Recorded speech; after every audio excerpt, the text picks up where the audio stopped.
Hello students, આજે આપણે ધોરણ 12 નું બીજું ચેપ્ટર ફિઝિક્સમાં ચાલુ કરવા જઈ રહ્યા છીએ, જેનું નામ છે વિદ્યુત સ્થિતિમાન અને કેપેસિટર. અહીંયા તમે જોશો તો મિત્રો, વિદ્યુત સ્થિતિમાન અને કેપેસિટર બંને એકબીજાથી પૂરા અલગ ટોપિક છે, પણ આપણને અહીંયા સિલેબસમાં બંને સાથે આપેલા છે, તો આપણે બંનેને સાથે ભણીશું આ ચેપ્ટરમાં. પણ આપણે પહેલા કેપેસિટર પર જતા પહેલા આપણે વિદ્યુત સ્થિતિમાન એટલે શું તેના વિશે પૂરેપૂરું માહિતી મેળવીશું. તમે જો મિત્રો, ધોરણ 11 માં તમે ગુરુત્વાકર્ષણ ક્ષેત્ર વિશે ભણી આવ્યા છો. તે જ રીતે આપણે ધોરણ 12 માં વિદ્યુત ક્ષેત્ર વિશે ભણવાનું હતું, જેમાં આપણે પહેલા ચેપ્ટરમાં શું ભણ્યા છે, વિદ્યુત બળ એટલે શું, વિદ્યુત ક્ષેત્ર એટલે શું, તે બધું વિશે આપણે પહેલા ચેપ્ટરમાં ભણી ગયા છે. તો આ ચેપ્ટરમાં આપણે વિદ્યુત સ્થિતિમાન વિશે ભણવાના છે, પણ તમને એના માટે વિદ્યુત ક્ષેત્ર એટલે શું તેના વિશે ખબર હોવી જરૂરી છે. જો તમે નહીં ભણ્યા હો તો પહેલા એ વસ્તુ ભણજો, તો જ તમને અહીંયા ખબર વધુ પડશે. હવે તમે જુઓ તો આપણે ધોરણ 11 માં ભણ્યા હતા કે આ રીતે કોઈ સ્પ્રિંગ છે, એના ઉપર આપણે કંઈક બળ આપીએ અને એ સ્પ્રિંગને દબાવી દઈએ તો શું થશે કે આપણે એના ઉપર F જેટલું બાહ્ય બળ તો શું આપ્યું હશે, તેના લીધે શું થાય કે એના ઉપર આપણે જે સ્પ્રિંગ છે એનું ડેલ્ટા R જેટલું સ્થાનાંતર થશે. તો આ સ્થાનાંતરના પરિણામે અહીંયા શું થશે, આપણને કંઈક કાર્ય મળવાનું છે F.dr. આપણે એને ચલ કાર્ય તરીકે લેતા છે. એટલે હવે તમે જુઓ તો આ જે કાર્ય થાય છે તો શું થશે કે એ કાર્ય ક્યાં જવાનું, તો એ કાર્ય જે છે તે શું થાય છે કે સ્પ્રિંગની અંદર સ્થિતિ ઊર્જા તરીકે સંગ્રહવાનું છે. હવે જ્યારે આપણે આ જે આપણે બળ આપેલું છે બાહ્ય બળ, એ બળ આપણે છોડી દઈએ તો શું થશે, સ્પ્રિંગ જે હતી તે શું કરશે કે કંઈક ગતિ ઊર્જા મેળવશે, અને એ ગતિ ઊર્જા કોના બરાબર હોય, તો સ્થિતિ ઊર્જાના બરાબર જ હોય. પરિણામે શું થશે કે એના પર કુલ ઊર્જા શૂન્ય થઈ જવાની હતી. તો આવી જે બળ હતું, અહીંયા આપણે જે બળ લગાવેલું હતું કે જ્યારે શું થાય છે કે સ્થિતિ ઊર્જા અને ગતિ ઊર્જા બંને સરખી મળે અને આપણને કુલ ઊર્જા શૂન્ય થતી હોય, તો અહીંયા જે બળ લાગે તે કેવું કહેવાતા હતા, બળ સંરક્ષી બળો કહેવાય છે. હવે ગુરુત્વાકર્ષણ બળની આપણે વાત કરેલી તો F ગુરુત્વાકર્ષણ બળ G m1 m2 ના છેદમાં r². તો તે જ રીતે આપણે વિદ્યુત બળની પણ વાત કરેલી, તો તે શું હતું, Fe k q1 q2 છેદમાં r². તો હવે શું થવાનું છે કે જે વિદ્યુત બળ છે એ પણ કેવું થવાનું છે, સંરક્ષી બળ થવાનું છે. સંરક્ષી બળનો મતલબ શું થશે કે જે કાર્ય થાય છે તે શરૂઆતના અને અંતિમ સ્થાન પર જ આધાર રાખશે. એટલે ગુરુત્વાકર્ષણ ક્ષેત્રમાં જે કાર્ય જે થયું તે શરૂઆતના અને અંતિમ સ્થાન પર જ આધાર રાખતો હતો. તે જ રીતે વિદ્યુત બળ જે છે તેમાં પણ શું થવાનું છે કે તમે જુઓ તો વ્યસ્ત વર્ગનો નિયમ લાગુ પડે છે. તો એ પણ અહીંયા પણ શું થશે કે વિદ્યુત બળ સંરક્ષી બળ થવાનું છે. તો અહીંયા જે કાર્ય થવાનું છે તે પણ શું થશે કે જે સ્થાન હશે તેના પર આધાર રાખશે, ફક્ત સ્થાન પર, જે કોઈ માર્ગ પર આધાર રાખશે નહીં, અને એવા બળો હશે તેને સંરક્ષી બળો કહેવાશે. તો આ સંરક્ષી બળ એટલે શું? હવે આપણે અહીંયા જે વાત કરવાના છે તે વિદ્યુત સ્થિતિમાનની વાત કરવાનો છે. તો વિદ્યુત સ્થિતિમાન માટે આપણને સંરક્ષી બળો શું હોય તે ખાસ જાણવું જરૂરી હતું. તો જ્યારે વિદ્યુત સ્થિતિમાનની વાત કરીશું તો ત્યારે શું થશે કે માની લો આ કોઈ વિદ્યુત બળ Q છે. હવે આપણે કોઈ દૂરનું બિંદુ R છે, ત્યાંથી Q ની નજીકનું કોઈ બિંદુ P છે, ત્યાં સુધી આપણે શું કરતા છે કે એક નાનો પરીક્ષણ વિદ્યુત ભાર લાવતા છે Q0. આ પરીક્ષણ વિદ્યુત ભાર ખૂબ જ નાનો છે, બરાબર. હવે આ જે પરીક્ષણ વિદ્યુત ભાર છે તેને આપણે ધન લેતા છે, અને આ જે વિદ્યુત ભાર છે તેને પણ આપણે ધન લેતા છે. ત્યાં તો આપણે બંનેને ઋણ લેશું તો જ શું થશે કે આપણે આ જે વિદ્યુત ભાર છે એની વિરુદ્ધ દિશામાં આપણે ગતિ કરીને કાર્ય કરીને આપણે શું કરતા છે કે નાના વીજભારને આ તરફ લાવી રહ્યા છે. જો અહીંયા ઋણ હટે અને આપણે આને ધન લેશું અથવા આને ઋણ લેશું આને ધન લેશું તો શું થશે કે ટોટો એ એકબીજાની સાથે પોતાની રીતે જ આકર્ષાઈને આવી જશે ને. એટલે આપણે અહીંયા શું કરતા છે કે જો આ ધન વીજભાર છે આ પણ ધન વીજભાર છે, તો ધન વીજભારો વચ્ચે શું થાય છે અપાકર્ષણ, એટલે એકબીજાથી દૂર જવા માંગતા હોય છે. પણ આપણે શું કરતા છે કે તેને નજીક લાવતા છે. એટલે આપણે શું કરતા છે કે વીજભારનું જે વિદ્યુત ક્ષેત્ર બનતું હોય તેની વિરુદ્ધ દિશામાં કંઈક કાર્ય કરી રહ્યા છે. હવે તમે જુઓ તો અહીંયા શું થવાનું છે કે આપણે જે પરીક્ષણ વિદ્યુતભાર છે તેને R થી P પર લાવી રહ્યા છે. એના માટે આપણે શું કરશું અહીંયા કંઈક કાર્ય કરવા પડશે. તો આપણે અહીંયા શું કાર્ય કરીશું W, અને તે W કાર્ય શું થવાનું છે તો એ કાર્ય F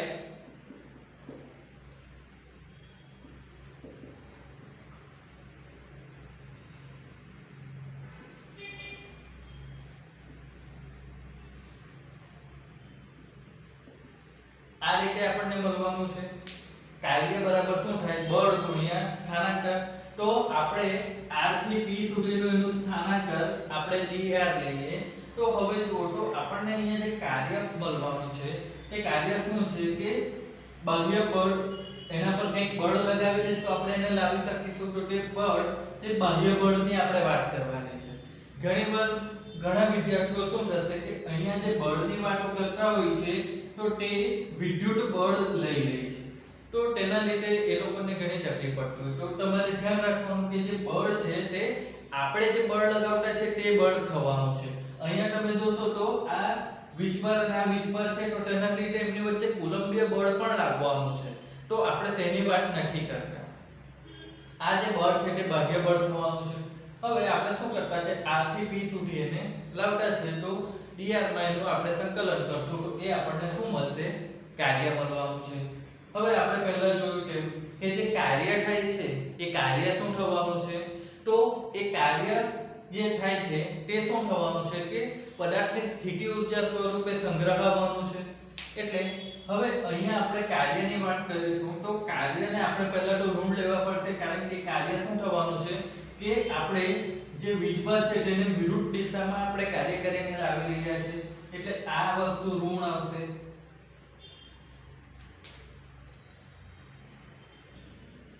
અહીંયા જે કાર્ય થાય છે તે શું થવાનું છે કે બાહ્ય બળના લીધે થાય છે.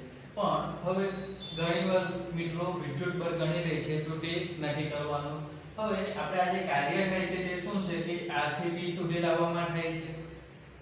આ જે બાહ્ય બળ છે તો અહીંયા કાર્ય કઈ થાય છે તે આપણે શું જોયું કે સ્થિતિ ઊર્જા તરીકે સંગ્રહવાનું છે.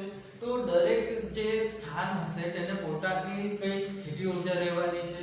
તો અહીંયા શું થશે કે આપણને જે કાર્ય મળવાનું છે તે આપણે શું લખીશું તો સ્થિતિ ઊર્જાના ફેરફાર તરીકે એને આપણે લખી શકીએ.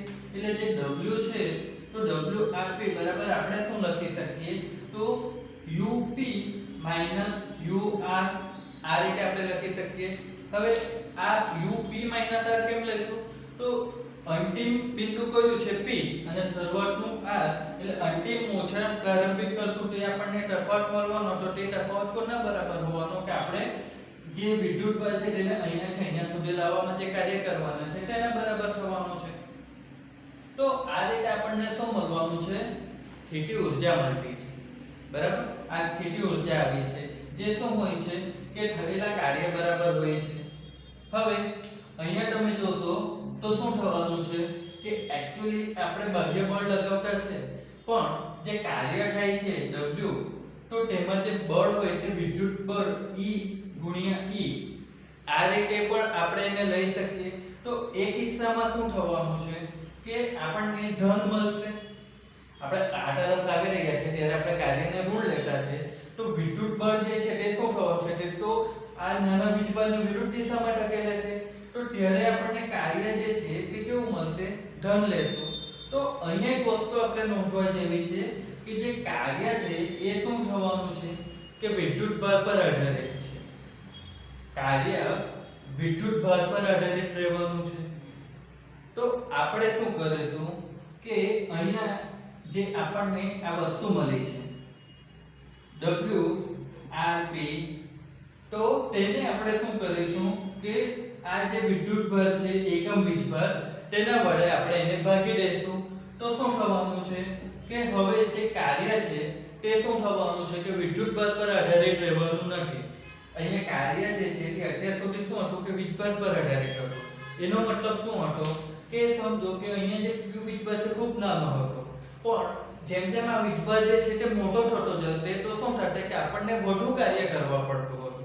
તો આ રાશિ આપણા માટે શું થતી હતી કે મુશ્કેલી બની હતી. તો હવે આપણે શું કરતા છે કે જે કાર્ય છે તેને આપણે એકમ વીજભાર દીઠ લેતા છે. તો એનો મતલબ શું થયો કે હવે જે કાર્ય થવાનું છે તે વિદ્યુતભાર પર આધાર રાખવાનું નથી. સમજો જો કે અહીંયા q વીજભાર છે ને અહીંયા નાનો વીજભાર છે. તો અહીંયા મોટો વીજભાર છે ને નાનો વીજભાર આપણે નજીક લઈ જવો હોય તો ઓછું કાર્ય કરવા પડે, પણ આ બાજુ q વીજભાર અને આ બાજુ q વીજભાર અને બંનેને નજીક લાવવા હોય તો શું થાય, ઘણું કાર્ય કરવા પડે ને, કારણ કે બંને વચ્ચે ખૂબ મોટા પ્રમાણમાં અપાકર્ષણ બળ લાગવાનું છે. અહીંયા આ વીજભાર ખૂબ નાનો હોય તો એનું અપાકર્ષણ બળ ખૂબ ઓછું લાગવાનું છે. તો હવે શું કરીએ છીએ એના માટે કે આપણે આ જે વીજભાર છે તેને શું કરતા છે કે ખૂબ નાનો લઈએ છીએ અને જે કાર્ય છે તેને આપણે શું કરતા છે કે વીજભાર વડે ભાગી દઈએ. તો આ તરફ પણ શું થશે UP UR અને છેદમાં શું આવશે Q0. તો મિત્રો હવે જે રાશિ બનવાની છે ને તે રાશિ જે છે તેને જ કહેવાશે વિદ્યુત સ્થિતિમાન. એટલે VP VR એ વિદ્યુત સ્થિતિમાન થવાનું છે. P બિંદુ પાસેનો અને R બિંદુ પાસેનો વિદ્યુત સ્થિતિમાન. તો વિદ્યુત સ્થિતિમાન એ શું થાય છે મિત્રો, તો એકમ વીજભાર દીઠ કરેલું કાર્ય જ થવાનું છે. જ્યારે ફક્ત કાર્યને શું તો કે સ્થિતિ ઊર્જા બરાબર હતું, પણ એકમ વીજભાર દીઠ કાર્યની આપણે વાત કરશું તો તે શું થવાનું છે વિદ્યુત સ્થિતિમાન. પણ હવે વિદ્યુત સ્થિતિમાન નહીં કહેવાશે, આ વિદ્યુત સ્થિતિમાનનો તફાવત થવાનો છે. તો વિદ્યુત સ્થિતિમાનનો તફાવત જે છે તે આપણને મળતો હોય છે. ઘણીવાર આપણને વિદ્યુત સ્થિતિમાનનો તફાવત જ આપેલો હોય પણ એને શોર્ટમાં વિદ્યુત સ્થિતિમાન બોલી દેતા હોય છે. ઇંગ્લિશમાં એને વોલ્ટેજ પણ કહી દે છે. તો આ તો બે બિંદુ વચ્ચેનો તફાવત છે. જેમ કે ક્લાસમાં કોઈ વિદ્યાર્થી હોશિયાર છે કે ડોબું છે, નહીં ગમ્યું ને આ આન્સર, મને પડી ગયું ને, છોડ. બીજું કઈ છે, કોઈ ઊંચો છે ને કોઈ નીચો છે, એ વસ્તુ આપણે કેવી રીતે નક્કી કરી શકીએ? તો બે વ્યક્તિ જોડે હશે તો જ આપણે કરી શકીએ ને. હું એકલો છું, અત્યારે તમને પૂછવામાં આવે કે હું ઊંચો છું કે નીચો છું, નહીં કહી શકો ને. કેમ? કારણ કે અત્યારે મારી સાપેક્ષે કોઈ વસ્તુ છે જ નહીં ને. તમે કોઈ પણ વસ્તુ માપવી હશે બરાબર, તો શું થશે કે તમારે એની સાપેક્ષમાં કંઈ જોઈશે. તો તે જ વસ્તુ અહીંયા છે કે વિદ્યુત સ્થિતિમાન કોઈ એક બિંદુનું નહીં હશે, પણ બીજા બિંદુની સાપેક્ષે પહેલાનું કેટલું વિદ્યુત સ્થિતિમાન હશે એ જ વસ્તુ મળશે, જેને આપણે વિદ્યુત સ્થિતિમાનનો તફાવત કહીએ છીએ.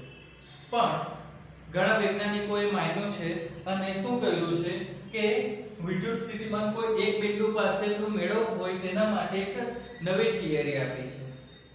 એમણે શું કહ્યું છે કે વિદ્યુત સ્થિતિમાન અનંત અંતરે, એટલે કે વિદ્યુત સ્થિતિમાન અનંત અંતરે કેવું હોય છે? શૂન્ય. તો હવે તમે જુઓ તો આપણે અહીંયા જે R બિંદુ છે તે R ની આપણે શું કરીશું? અનંત અંતરે લઈએ. હવે R ને આપણે અનંત અંતરે લઈએ તો અહીંયા આપણને શું મળવાનું છે? W અનંત અંતરે તો ઇન્ફાઇનાઇટ P ના છેદમાં Q0, તેના બરાબર શું થવાનું છે? VP V infinite. એટલે હવે તમે જુઓ તો આપણને VP શું મળવાનું છે? W ઇન્ફાઇનાઇટ ટુ P છેદમાં Q0. આ વસ્તુ શું કહે છે કે અનંત અંતરેનું વિદ્યુત સ્થિતિમાન કેવું લેવામાં આવે છે? શૂન્ય. તો આ જે વસ્તુ હતી તેમાં આપણે શું કર્યું છે કે જે R બિંદુ હતું જ્યાંથી આપણે નાના વીજભારને આ તરફ લાવી રહ્યા હતા વિદ્યુત ક્ષેત્રની વિરુદ્ધ દિશામાં કાર્ય કરીને, તો આપણે અનંત અંતર પર લઈ લીધું એટલે હવે નાનું વિદ્યુત સ્થિતિમાનને શૂન્ય ગણવામાં આવે છે. તો શું થશે કે આ સૂત્રમાં આપણે Vr જે છે તેની જગ્યાએ V ઇન્ફાઇનાઇટ આવશે. તો અહીંયા આપણે શૂન્ય મૂકી દેશું હવે એટલે આપણને શું થશે, આ શું મળી ગયું આપણને, Vp એટલે કે ફક્ત P બિંદુ પાસેનું વિદ્યુત સ્થિતિમાન. બરાબર મિત્રો? તો આ રીતે આપણે વિદ્યુત સ્થિતિમાન કોઈ એક બિંદુ પાસેનું મેળવી શકીએ. પણ એક વસ્તુ ધ્યાન રાખવાની, આ વિદ્યુત સ્થિતિમાન જ્યારે આપણે મેળવતા હોઈએ ત્યારે શું થશે કે આપણે બીજું જે બિંદુ છે તેને અનંત અંતરે લીધું છે. એ વસ્તુ ખાસ આપણે ધ્યાનમાં રાખવાની છે. અહીંયા જો બીજું બિંદુ છે તેને અનંત અંતરે નહીં લઈએ, એ ધારણા આપણે નહીં કરીએ તો આ વસ્તુ આપણે નહીં મેળવી શકીએ. હવે અહીંયા બે વસ્તુ અગત્યની છે. આપણે કોઈ પણ અંતરેથી કોઈ બીજા બિંદુ પાસે આપણે જ્યારે વિદ્યુતભારને લાવીએ છીએ તો શું થશે કે આપણે આ જે અનંત અંતર હતું ત્યાંથી P બિંદુ સુધી આ રીતે કોઈ પણ રીતે તમે ઈચ્છો તો આ રીતે પણ લાવી શકો. પણ શું થશે કે જ્યારે આપણે વિદ્યુત સ્થિતિમાનની વાત કરશું તો ત્યારે શું થશે કે એ Vp Vr એ જ રીતે મળવાનું છે. અહીંયા અનંત છે તો Vp V ઇન્ફાઇનાઇટ થવાનું છે. બરાબર? પણ આપણે એને આ બિંદુ લઈ લઈએ. ચાલો, તો શું થશે કે આ બિંદુથી P પર જ્યારે આપણે કોઈ વીજભારને લાવશું તો ત્યારે શું થશે કે જે કાર્ય થવાનું હશે તે R અને P ના સ્થાન પર જ આધાર રાખશે. તમે એને કયા માર્ગે લાવો એના પર આધારિત નથી. બીજી વસ્તુ શું થવાની છે કે અહીંયા જે બાહ્ય બળ આપણે લગાવીએ છીએ તે બાહ્ય બળ શું હોય છે, તો તે બાહ્ય બળ વિદ્યુત બળ જેટલું જ હોય છે. એનો મતલબ શું થશે કે તમે જુઓ તો આપણે એક નાનો વીજભાર છે તેને આ બાજુ આપણે તરફ લાવી રહ્યા છે. અહીંયા કોઈ મોટો વીજભાર Q છે તો આ બંને વીજભાર પર શું થવાનું છે કે વિદ્યુત ભારના લીધે વિદ્યુત બળ લાગવાનું છે કે Q1 Q2 R². પણ સાથે શું થશે કે આપણે એના પર કંઈક બળ લગાવી રહ્યા છે તો આપણે જે બળ લગાવતા છે તે અને બંને વચ્ચેનું વિદ્યુત બળ એ સરખું જ હશે. તો એનો મતલબ શું થશે કે આપણે એને લાવી તો રહ્યા છે આ તરફ, તો એનો જે વેગ હશે તે ખૂબ જ ઓછો હશે કારણ કે બંને તરફનું બળ સરખું છે. તમે આ રીતે જુઓ તો આ તરફ અને આ તરફ બંને તરફ આપણે બળ લગાવી રહ્યા છે. પણ શું થાય છે કે ઘણા સમય બાદ આપણે આ પેન છે તેને આ તરફ જોઈએ તો એનો મતલબ શું થશે કે બંને તરફનું બળ લગભગ સરખું જ હોય છે પણ ધીમે ધીમે બહુ ધીમા ટાઈપમાં શું થશે કે પેન આ તરફ જાય. તો આપણે અહીંયા જે વીજભાર છે તેને એક બિંદુથી બીજા બિંદુ સુધી લાવીએ તે કેવી રીતે લાવવાનું છે, ખૂબ જ ધીમા વેગથી. તો એ વસ્તુ આપણે ખાસ લાવવાનું. એવું નહીં કે અહીંયાથી ઉઠી તરત અહીંયા મૂકી દે, એવું નથી કરવાનું. ખૂબ જ ધીમા અંતરે આપણે એને અહીંયાથી અહીંયા લાવવાનું છે. એ વસ્તુ ધ્યાન રાખવાની. અને એ વસ્તુ કેવી રીતે ખબર પડે કે આપણે જે વીજભાર છે તેને આ વિદ્યુત ક્ષેત્રને વિરુદ્ધ જવા માટે જે આપણે બળ આપતા છે તે બળ શું થાય છે કે એના પર અહીંયાથી જે બળ લાગવાનું છે વિદ્યુત ક્ષેત્રના લીધે તેના જેટલું જ હોય છે. એટલે તો અહીંયા આપણને શું મળ્યું છે, Vp W infinite P Q0. હવે આ શું થવાનું છે તો આપણને અહીંયા વિદ્યુત સ્થિતિમાન કોઈ એક બિંદુ માટે મળ્યું છે. હવે આપણે જે કરવાનું છે તે શું છે કે કોઈ એક બિંદુ પરનું વિદ્યુત સ્થિતિમાન આપણે વિદ્યુત ક્ષેત્રના સ્વરૂપમાં મેળવીએ અથવા આપણે એને કહીએ કે વિદ્યુત બળના સ્વરૂપમાં. તો એ આપણે કેવી રીતે મેળવીએ તે જોવાનું છે.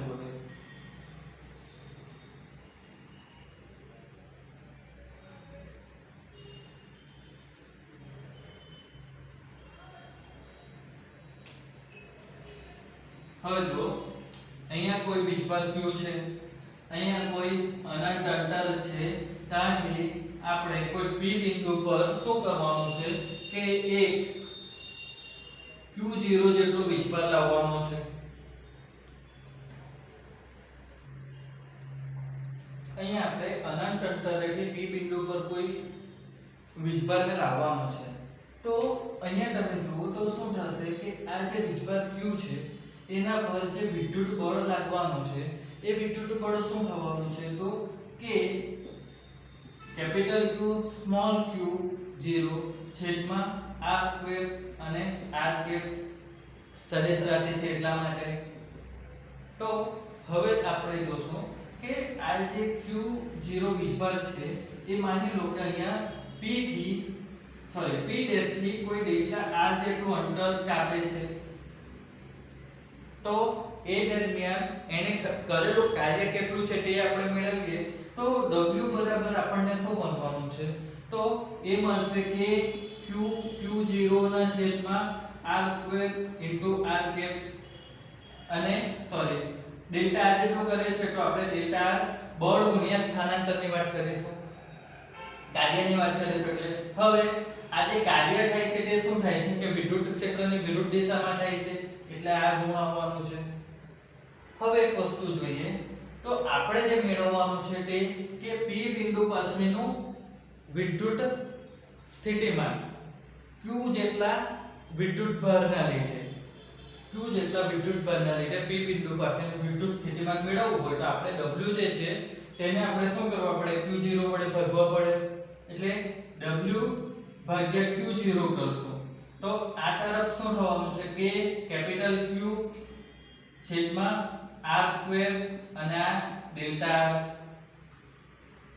હવે અહીંયા શું થશે તો આ જે w ના છેદમાં q0 આવ્યું એ શું થવાનું છે તો એ થશે vp બરાબર.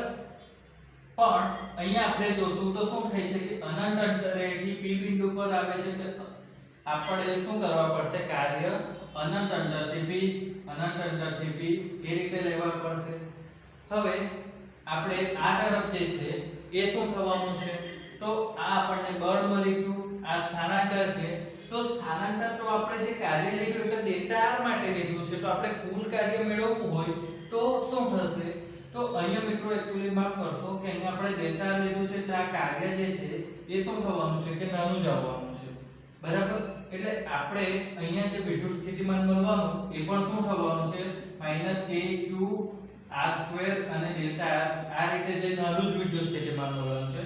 આપણે Vp મેળવવું હોય તો શું કરવા પડશે કે બંને તરફ સંકલન કરવા પડશે તો આ -kq r² અને આ dr થઈ જશે એનું સંકલન કરવાનું છે આપણે. તો હવે તમે જુઓ તો શું થશે કે અહીંયાથી -kq એ તો બહાર નીકળશે, અંદર શું રહેશે કે dr ના છેદમાં r² અને આપણે શું કરતા છે અનંત અંતરેથી p બિંદુ પાસે લાવતા છે તો શું થવાનું છે કે આ અનંતથી આ p બિંદુ પાસે આપણે એને લાવતા છે. તો હવે તમે જો તો આ -kq અને 1/r² છે તો તેનું સંકલન શું થવાનું છે તો તેનું સંકલન થશે મિત્રો r 1/r આવશે, માફ કરશો. તો એ કેવું હશે માઈનસ. એટલે હવે તમે જુઓ તો આપણે એને p બિંદુ અને અનંત બિંદુ તો હવે તમે જુઓ તો આ શું થશે -1/kq અને આ માઈનસ નીકળી જશે, આ માઈનસ અને આ માઈનસ. p બિંદુ પાસે અંતર કેટલું છે આ અંતર r છે તો 1/r આવશે અને માઈનસ શું થશે -1/અનંત. તો અહીંયા શું થશે 1/અનંત એટલે એ થશે 0. તો આપણે અહીંયાથી શું લખી શકીશું કે Vp બરાબર k કેપિટલ Q છેદમાં r. તો આ આપણને શું થશે કોઈ એક બિંદુ પાસેનું વિદ્યુત સ્થિતિમાન મળવાનું છે. હવે તમે અહીંયા જોશો તો વિદ્યુત સ્થિતિમાન જે છે એ શું થવાનું છે તો વિદ્યુત સ્થિતિમાન એ અંતરના વ્યસ્ત પ્રમાણમાં થવાનું છે. આપણે જ્યારે વિદ્યુત ક્ષેત્રની વાત કરી હતી તો ત્યારે એ શું હતું કે q ના છેદમાં r² એટલે કે વિદ્યુત સ્થિતિમાન શું હતું અંતરના વર્ગના વ્યસ્ત પ્રમાણમાં હતું. પણ વિદ્યુત સ્થિતિમાન જે છે તે શું થવાનું છે કે અંતરના વ્યસ્ત પ્રમાણમાં જ થવાનું છે. તો આ વસ્તુ એક ધ્યાન રાખવાની છે આપણે. તો મિત્રો આજના લેક્ચરમાં આપણે અહીંયા પૂરું કરીએ છીએ. આજે આપણે શું ભણ્યા તો વિદ્યુત સ્થિતિમાન વિશે આપણે ભણ્યા છે, જેમાં સૌપ્રથમ આપણે જોયું કે વિદ્યુત કોઈ પણ કાર્ય કરીએ છીએ તો તે શું થાય છે કે સ્થિતિ ઉર્જા તરીકે સંગ્રહાઈ જતું હોય છે. પછી આપણે જોયું કે કોઈ વિદ્યુત ક્ષેત્રમાં આપણે કોઈ વીજભારને કંઈક બળ આપીને વિરુદ્ધ દિશામાં કાર્ય કરીએ છીએ તો તે શું થાય છે કે સ્થિતિ ઉર્જા તરીકે તેમાં સંગ્રહાઈ જાય છે. એટલે કે વિદ્યુત ક્ષેત્રમાં આપણે કરેલું કંઈક કાર્ય બે બિંદુઓ વચ્ચેના વિદ્યુત ઉર્જાના સ્થિતિ ઉર્જાના તફાવત જેટલું આપણને મળતું હતું. પછી આપણે જોયું કે જે સ્થિતિ ઉર્જા છે તો ત્યાં જે કાર્ય હોય છે તે શું હોય છે કે વિદ્યુત ભાર પર આધારિત હોય છે. એટલે આપણે શું કર્યું કે જે વિદ્યુત ભાર મોટો લેવા જશો તો શું થશે કે આપણે વધુ કાર્ય કરવા પડે. તો આપણે જે કાર્ય હતું એને શું કર્યું કે એકમ વીજભાર દીઠ કાર્ય લઈ લીધું. એટલે પછી આપણને જે મળ્યું તે શું હતું વિદ્યુત સ્થિતિમાનનો તફાવત હતો. પછી આપણે શું કર્યું કે અનંત અંતરેનું વિદ્યુત સ્થિતિમાન શૂન્ય લીધું. એટલે આપણને અહીંયા શું મળ્યું કે અનંત અંતરેનું વિદ્યુત સ્થિતિમાન શૂન્ય લીધું તો આપણે કોઈ બિંદુ પાસેનું વિદ્યુત સ્થિતિમાન આ રીતે દર્શાવી શકીએ. હવે આપણે અનંત અંતરેથી કોઈ પી બિંદુ પાસે આપણે કોઈ વીજભારને લાવતા છે તો એ દરમિયાન શું થાય છે કે એના પર વિદ્યુત બળ આટલું લાગવાનું છે, કાર્ય આટલું હોય છે. તો કાર્ય બરાબર શું થાય બળ ગુણ્યા સ્થાનાંતર. પછી આપણે શું કર્યું કે એકમ વીજભાર દીઠ કાર્ય લીધું. એટલે અહીંયાથી શું થયું કે એકમ વીજભાર નીકળી ગયો. હવે તમે બુકમાં જોશો તો એક્ચ્યુઅલી શું થશે કે Q0 તમને 1 કુલમ આપેલું તો તમે એને ડાયરેક્ટ 1 કુલમ પણ લઈ શકો અને અહીંયા ડાયરેક્ટ PP લખી શકો. તો આપણને શું થવાનું છે કે 1 કુલમ જેટલું કાર્ય 1 કુલમ જેટલો વીજભાર લેશું તો અહીંયા ડાયરેક્ટ 1 કુલમ આવી જશે. એટલે KQ અને છેદમાં r² જ રહેશે. તો પછી આપણે એનું સંકલન કર્યું અને સંકલન કર્યું અને આપણને શું મળે છે કે વિદ્યુત સ્થિતિમાન આપેલા બિંદુ પાસે Q વીજભારના લીધે r અંદર રહેલા P બિંદુ પાસેનું વિદ્યુત સ્થિતિમાન KQ ના છેદમાં r આ રીતે આપણને મળે છે. મિત્રો અહીંયા જુઓ તો આપણને એક્ઝામ્પલ 2.1 છે. એમાં શું કહ્યું છે કે Q જેટલો Q એટલે 4 × 10⁻⁷ કુલમ જેટલો વીજભાર આપેલો છે અને તેનાથી r બરાબર 9 સેન્ટીમીટર ના અંતરે કોઈ બિંદુ હોય તો P બિંદુ નામ આપેલું છે. તો તેના પરનું વિદ્યુત સ્થિતિમાન કેટલું હશે તે આપણે શોધવાનું છે. તો મિત્રો આપણે વિદ્યુત સ્થિતિમાનનું સૂત્ર જોયું તે શું આવે કે K Q અને છેદમાં r આવે.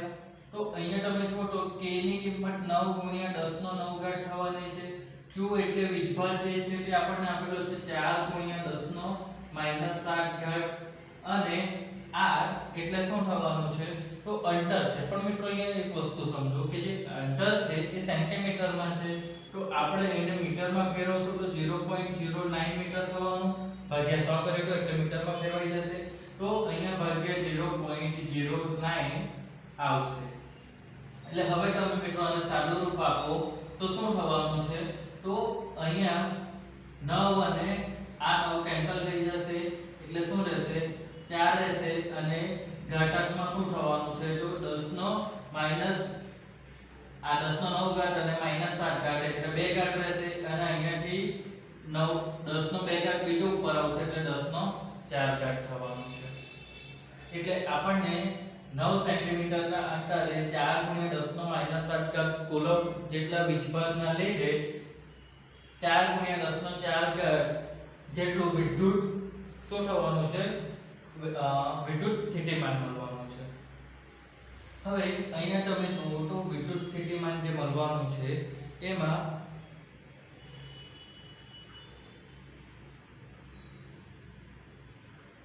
એનો જે એકમ છે એને પણ આપણે વોલ્ટેજ કહીએ છીએ.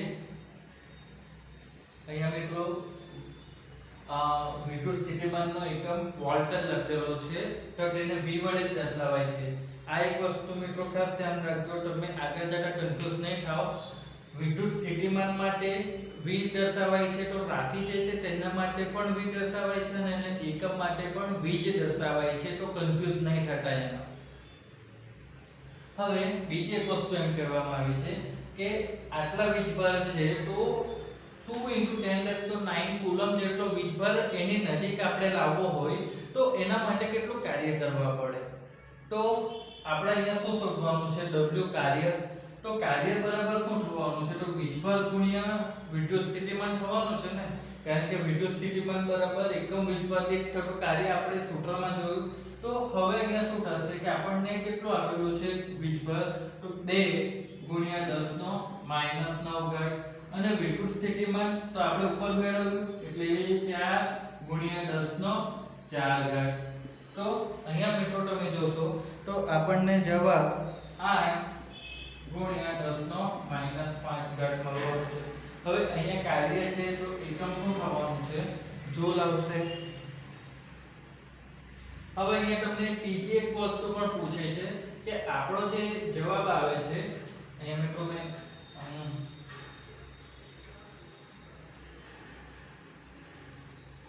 અહીંયા ત્રીજી એક વસ્તુ એમ પૂછી છે કે આપણો જે જવાબ આવે છે તે જવાબ પટ પર આધારિત છે